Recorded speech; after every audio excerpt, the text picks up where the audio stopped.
Praise the lord అండి. దేవుని దయ వల్ల మీరు అందరూ క్షేమంగా ఉన్నారని ఆశిస్తున్నాను. ఇప్పటి వరకు మనం మత్తయి సువార్త 21వ అధ్యాయము 22వ వచనం వరకు చదువుకున్నాం కదండి. ఇవాళ మిగిలిన కొన్ని వచనాలు చదువుకునే ముందు ఒక చిన్న ప్రేయర్ చేసుకుందామండి. మహాపరిశుద్ధుడైన యేసయ్య నీకే వందనాలు తండ్రి. నాయన యేసయ్య, ఇంతవరకు మమ్మల్ని సజీవ లెక్కలు పెట్టి దేవా యేసయ్య నీ గురించి మాట్లాడుకునే అవకాశం ఇచ్చినందుకు నీకే వందనాలు తండ్రి. నేను యేసు ఇప్పుడు మీ గురించి మాట్లాడుకోబోతుండగా ఎక్కడే తప్పు మాట్లాడకుండా యేసు నామములో నా నోటికి మీ అగ్ని కంచె కావాలండును గాక. ఆమేన్. యేసు నామములో మా అందరికీ నీ వాక్యాన్ని అర్థం చేసుకునే కృప కలుగును గాక. ఆమేన్. యేసు నామములో అడుగుచున్నాం తండ్రి. ఆమేన్.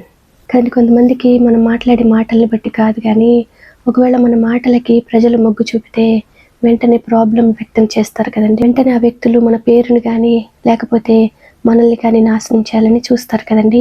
అదే విధంగా ఇక్కడ యేసయ్యకి కూడా జరుగుతుంది కదండి.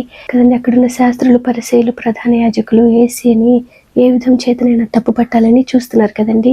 అయితే వారి ప్రయత్నాన్ని యేసయ్య ఏ విధంగా అడ్డుకున్నారో మనం చూద్దామండి. మత్తయి సువార్త 21వ అధ్యాయము 23వ వచనము. ఆయన దేవాలయములోనికి వచ్చి బోధించుచుండగా ప్రధాన యాజకులను ప్రజల పెద్దలను ఆయన యొద్దకు వచ్చి, ఏ అధికారము వలన నీవు ఈ కార్యములు చేయుచున్నావు? ఈ అధికారము ఎవడు నీకిచ్చెనని అడుగగా, యేసు, నేనును మిమ్మును ఒక మాట అడుగుదును, అది మీరు నాతో చెప్పిన ఎడల నేనును ఏ అధికారము వలన ఈ కార్యములు చేయుచున్నానో అది మీతో చెప్పుదును. యోహాను ఇచ్చిన బాప్తిస్మము ఎక్కడి నుండి కలిగినది? పరలోకము నుండి కలిగినదా, మనుషుల నుండి కలిగినదా అని వారిని అడిగెను. వారు, మనము పరలోకము నుండి అని చెప్పితిమా. ఆయన, అలాగైతే మీరెందుకు అతని నమ్మలేదని మనలను అడుగును. మనుష్యుల వలనని చెప్పితిమా, జనులకు భయపడుచున్నాము. అందరూ యోహానును ప్రవక్త అని ఎంచుచున్నారు అని తమలో తాము ఆలోచించుకొని మాకు తెలియదని యేసునకు ఉత్తరమిచ్చిరి.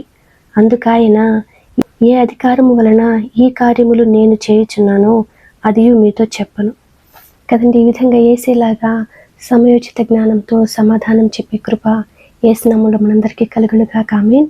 ఇప్పటి వరకు మనం చదువుకున్నాము మత్తయి సువార్త 21వ అధ్యాయము 23వ వచనం నుంచి 27వ వచనం వరకు. వాక్యాన్ని అర్థం చేసుకునే కృప యేసు నామములో మనందరికీ కలుగును గాక. ఆమేన్. యేసు నామములో మనందరికీ సమాధానం కలుగును గాక. ఆమేన్. Praise the lord.